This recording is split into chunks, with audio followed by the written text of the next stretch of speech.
Welcome to Understanding America. We are going over healthcare in the United States. The ultimate question I think needs to be answered is this question. Is it necessary to have government involvement in healthcare? We could boil that down a different way. Could you have a fully privatized healthcare system? It sounds theoretically possible. It does. But when we look at the fact that companies want to make money, and more money is more better if you're a company, and we don't begrudge them for that. That's their incentive structure. We need to see if that incentive structure will line up with our health.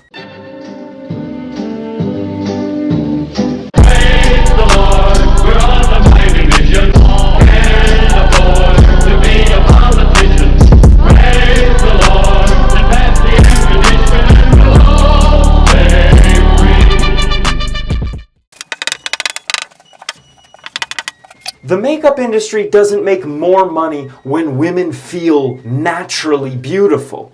They make more money when women feel hideous, except when they wear Revlon's makeup. That's the incentive structure of a makeup company. Similarly,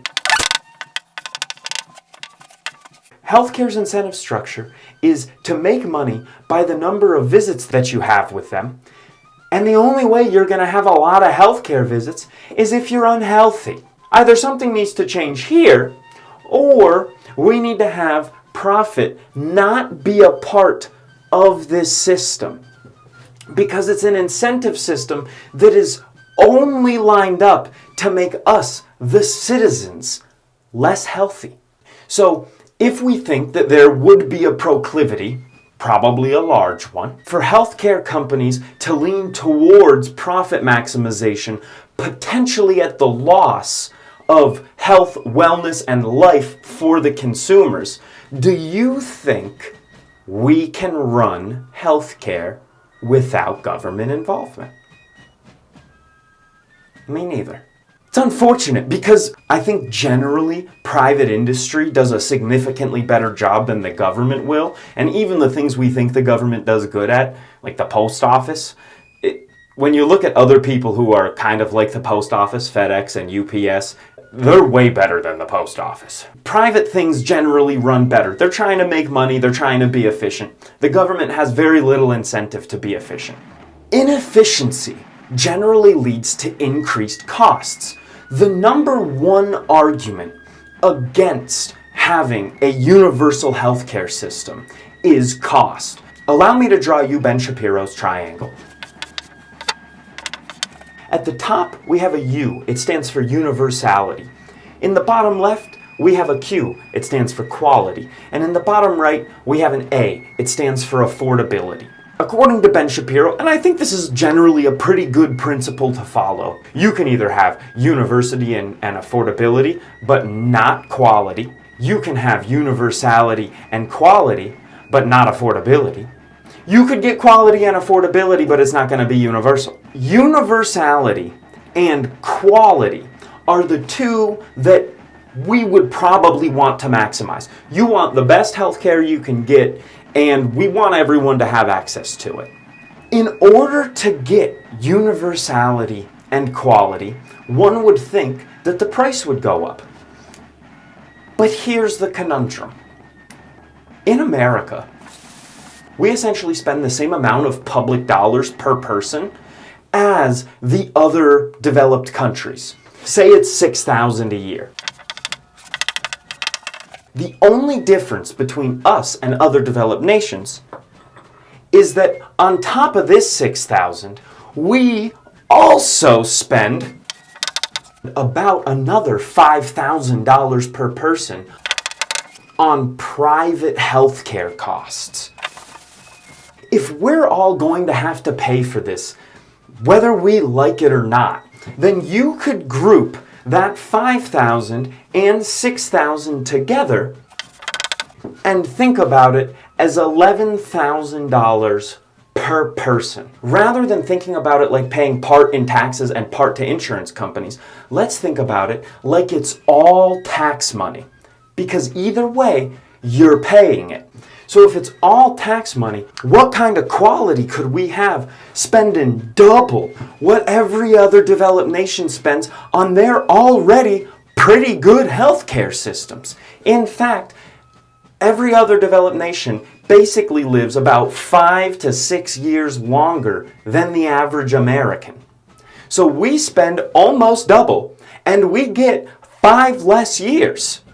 So if we can agree that there has to be some level of government involvement in the healthcare system, next you're led to the question, well, how much? Let's think about it.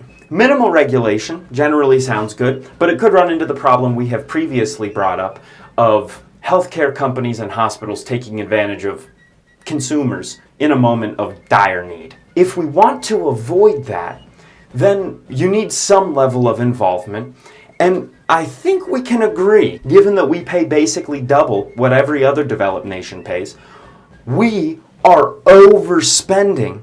And it's partially because the government and these businesses have become intertwined. The worst thing that can happen for consumers in any market is a merger of government and business. In something like healthcare, the government is effectively picking winners and losers because the $6,000 per person that the government has to spend, they give to specific businesses. Now that business has government money. And as we know, the government doesn't like to change or do a lot of work. So they're just sitting fat and heavy, cash flush in that business, which does not incentivize any competition. They're outright given a contract, and maybe for long periods of time. Our government does not have a great history of negotiating effectively on drug prices. The government, our Congress people, essentially give away vast sums of our money, American citizens' money, to healthcare businesses. If they were doing that and we had great healthcare, not a problem. But we don't. The current amount of government and business merger in the healthcare sector is terrible. Nobody likes this amount any less than it, and we would be more susceptible to the privations of the business side of house. So therefore, we can only get more government involvement. Now, much more, and I mean, you're essentially at the government controlling the entire healthcare system, right?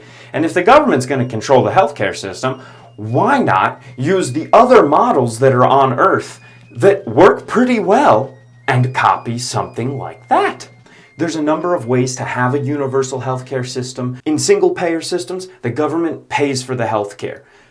Generally, you go to a hospital, there's some kind of charge. In single-payer, the government foots that bill.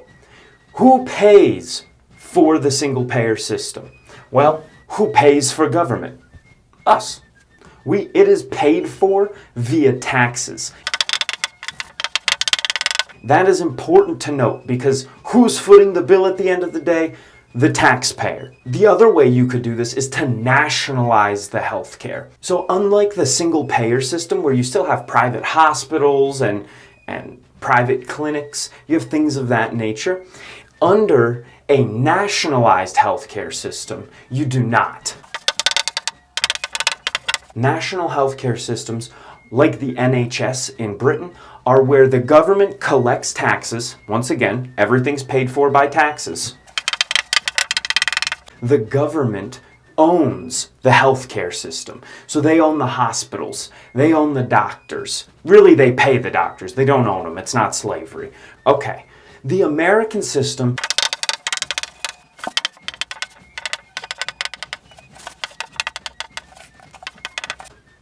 private insurance, USA. So we have hospitals, insurance companies, and us. One could think of this as the consumer, okay? In a nutshell, you, as the consumer, go to the hospital. When you go to the hospital, a number of things are done.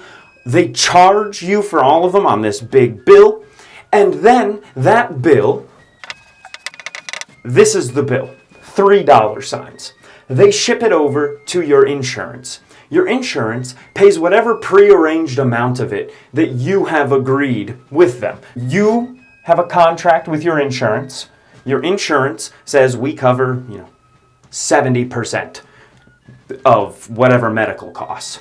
Insurance takes your regular bill and they cut a bunch out of it. So then they ship you the remainder of the bill. We'll call it $1 sign. They've taken care of 2 out of the $3 signs. And then you happen to pay that $1 sign. Now, here's the problem. There's also a merger between hospitals and insurance companies that's happened. You would think that hospitals and insurance companies would be on opposite ends of the incentive structure. You would think that for every dollar hospitals charge, insurance companies are going to have to pay 70 cents of that, which means insurance companies should have a vested interest in hospitals charging less money. But for whatever reason, that doesn't seem to be the case. Insurance companies tell you have to go to multiple hospitals, see different specialists, all before getting a procedure done that you knew you needed to get done 6 months ago. Why they do this isn't entirely clear, but what is clear is that they're both making money from it. Otherwise, they wouldn't do it. Insurance companies are constantly contacting hospitals and doctors in order to try to get them to prescribe a new drug more or do a specific kind of procedure or to not do a specific kind of procedure. So they're in cahoots setting the market. And we just have to pay the bill. There's been a lot of talk on mainstream media that this whole healthcare craze and Luigi Mangione, it's anti-capitalism. It's anti-capitalist. They don't like the free market. They're all dumb. In a way, being against capitalism is like saying you're against human nature. So I'm not trying to go that far. But I do want to point out that to call being anti-US healthcare system anti-capitalism would be to conflate our healthcare system with a capitalistic system. You need choice and you need competition. In our healthcare system, it's not terribly competitive. And most of the time, we don't have a choice.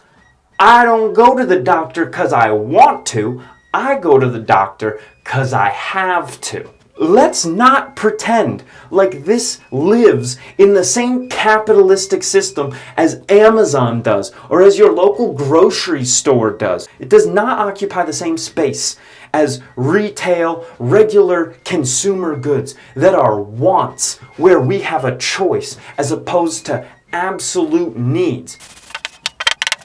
We're back to our triangle. Here's something to note as far as quality goes. Unless you're going to some high-end experimental hospital, which most of us would never gamble with, there will not be a substantial difference in the quality of the life-saving procedure that you receive.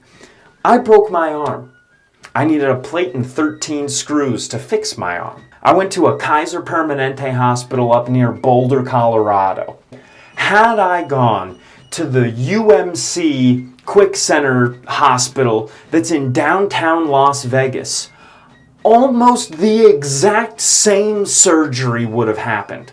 If not the exact same surgery would have happened. It's not like there's tons of leeway in how one performs a heart surgery or how one puts a bone back together. There's bad ways of doing it, which generally lead to malpractice lawsuits, but as long as it gets done and it's done right, do you care if your doctor went to Harvard and Yale or if your doctor went to Colorado State University? No, you don't care at all. As long as the quality is high enough that I'm still alive and I work fine, there is functionally no quality difference that could occur that would make me think one doctor or one hospital is substantially better than another. So what I think makes the most sense is Medicare for all. In my mind, what Medicare for All would amount to is that, say I walk into a hospital, my heart hurts, I fall over in the lobby, they do the heart surgery, and then at the end when I'm preparing myself to see this bill with a comma and a lot of zeros and some numbers in front of the comma, they don't give it to me. They just say bye. I don't have a $300,000 hospital bill for a heart surgery, which is nice because A, it makes sure that I don't actually have that debt, but B, it's probably paid for in taxes at a much more realistic rate than what we're currently paying for in private healthcare. Remember, we don't have a choice, so whether the doctor says it's $10 to get a heart surgery or $400 million, no matter what, you're going to say yes, because the alternative is dying. And when you're dead, you can't make any money. In this Medicare for All system, you would just be able to go and, you broke your arm, you get your arm fixed, you leave without paying the bill. You're still going to pay taxes. And there might be a small increase in your tax rate. But with the increased efficiency, remember, we're spending double what everyone else spends. So we could keep a similar amount of spending via increase in taxes, and then people don't lose their houses for having a heart attack. There are a couple of big arguments against it. The two major arguments against Medicare for All are doctors deserve to make money, thank you Ben Shapiro, and efficiency. Let's just tackle the efficiency one. Our current system of healthcare with private businesses isn't efficient. In fact, the current government-run universal healthcares of other developed nations are more efficient. Clearly, they get you longer lives for less money. What else do you want? Buy doctors' money. This one actually has some merit. So you're a guy or a girl, and you want to help people. And you go to school to become a doctor, and you finish your undergrad, and now you're $125,000 in student loan debt. And then you go to med school, which is like 50 grand a year, and you're there for 3 years, 4 years? I don't really know how long a doctor's in school for. Let's call it 3 just to make it easy. So then that's another 150 grand. All in, you're like $275,000 in student loan debt so that they can help us live longer. In order to pay that off, they need to make some real money. And on top of that, I think we can all agree, we want doctors to make good money. We want them to be relatively wealthy people in our society. We want people to aspire to be doctors because it's good for us to have more doctors providing more health care and saving more lives. Generally a pretty good thing. And the idea is that if we have Medicare for All, doctors would get paid less, and they do get paid less generally in those universal healthcare systems. The problem with that is that if doctors were to start making less money and they're $275,000 in debt, well, that's unsustainable. Who's going to want to be a doctor? On top of that, there are rights issues in a way. If a doctor isn't going to get paid or is going to get paid less and they can't agree to it, then it seems like we're infringing on doctors' rights. Now, here's the problem with that. Doctors exist under what we call HIPAA. I don't know what it stands for. But what it means is they take this oath that they can't hurt people and they have to help everybody that they see and things like that. What it really means, though, is that if you, with no insurance, walk into a private hospital that only takes specific private patients and you fall over in the lobby with a heart attack, they have to work on you. I mean, think about it. If they didn't, if I walked into the hospital and I keeled over and had a heart attack and they didn't work on me and I died, my parents, my wife, my kids, everybody could sue that hospital and would probably win. Doctors have to help you. They cannot refuse to serve somebody who is in need, has a life-threatening or life-altering ailment. They cannot refuse them. So really what it comes down to is the hospital going to have to take a loss Is the hospital going to get paid by insurance, or is the hospital going to get paid by the government? Doctors still are going to do the doctor thing, even if they make less money. I also think there's a solution to this. Under a Medicare for All plan, a couple of things can be true. We could still have private health care. There's no reason that a doctor that practiced in the regular public hospitals for a couple of years, gained a reputation, and then moves on to a high-end Harvard hospital. There's no reason why they can't make $600,000 a year, $1 million a year, or do some cool boundary-breaking medical inventions. The other thing that we could do is we could offer incentives. Maybe rather than making $130,000 a year starting out, doctors now in the new Medicare for All system make $100,000. But maybe if you work in the public healthcare system, maybe you don't pay taxes. I mean, $130,000 a year paying taxes is probably less at the end of the day than $100,000 a year paying no taxes. So we could work out a system where the doctors could be aptly compensated. Also, we could do away with a lot of that debt. $275,000 in student loan debt, much of it guaranteed by the government. For someone to get a degree to help Americans live longer seems silly. Why not make it so that they're debt-free or close to it, and give them that incentive plus, maybe a tax incentive? With a collection of incentives, creating an incentive structure, this could still be a fantastic job, and probably would be. Also, most doctors aren't just out here for money. It seems to me that there are some, but it's more a byproduct of the fact that they're woefully in debt. Another thing to note is right now, we have Medicare for some. The sum that Medicare covers are these two groups of people: old people and poor people. Let's explore that. One, old people. Makes a lot of sense. You want old people to be taken care of. We're done with that. Nice. That they can stay. Yeah. Poor people. No problem with that either. Poor people actually have pretty good insurance. Medicare for the poor is some of the cheapest insurance and pays some of the lowest amounts of any of the insurances. So, we already cover Medicare for the poor.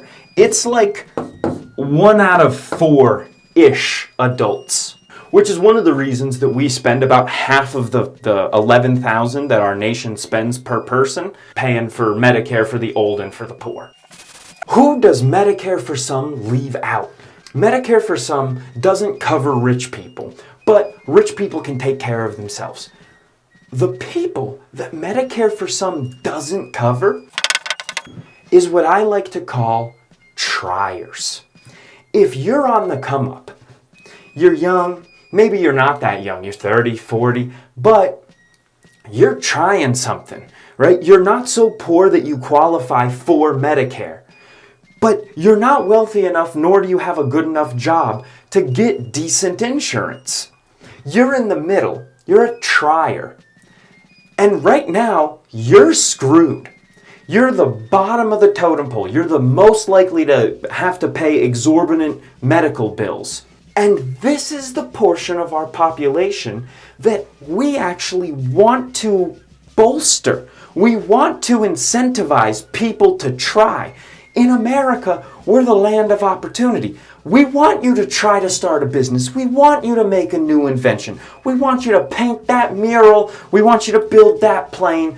We want you to try some stuff out. We want you to join Red Bull and do backflips out of airplanes. We love it. Yet somehow, we refuse to help these triers when they're in their most need.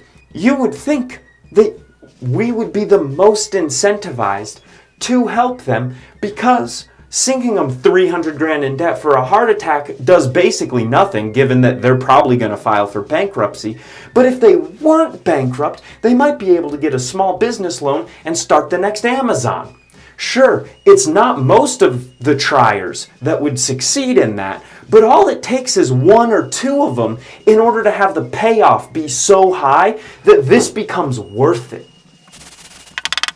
So, in short, effectively what we would do with a Medicare for All is everybody would be covered for those extreme cases, right? Whether you're a poor person or a trier or a rich person. If maybe you're a rich person and you forgot your insurance card that day, don't worry, it's covered. We'll foot the bill for it. Now, technically, everybody foots the bill for it, right?